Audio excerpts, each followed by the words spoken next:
ব্যাপার হচ্ছে আপনি যখন কারোর উপর জুলুম করেন, ওই মাজলুম আর আল্লাহর মাঝখানে কোনো ফারাক থাকে না। আল্লাহ ওই ফারাকের পর্দা উঠায় নেয়, দোয়া করলেই ওটা আরশে যেয়ে কবুল হয়ে যায়।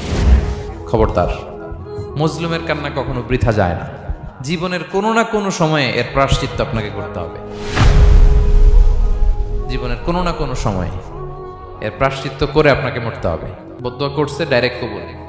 খবরদার আমার পেনাঙ্গের ভাইয়েরা, আমরা যেন জালিম না হই।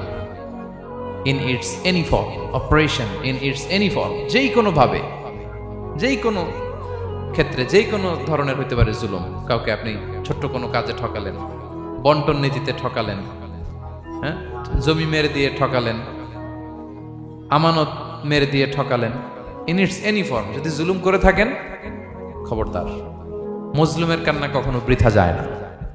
জুলুম শুধু আমাদের জন্যই হারাম না, আল্লাহর জন্য হারাম। আল্লাহ তাআলা বলেন হাদিসে কুদসিতে, ইয়া ইবাদি, হে আমার বান্দারা, ইন্নী হারামতু যুলমা আলা নাফসি, আমি জুলুমকে আমি আল্লাহ নিজের উপরে হারাম করেছি।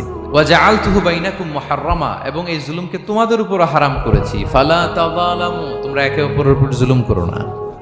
জুলুম শুধু আমাদের উপরই হারাম না, আল্লাহ নিজের উপরও হারাম করেছেন। তাহলে জুলুমের সাথে কি মুমিনের কোনো সম্পর্ক থাকতে পারে?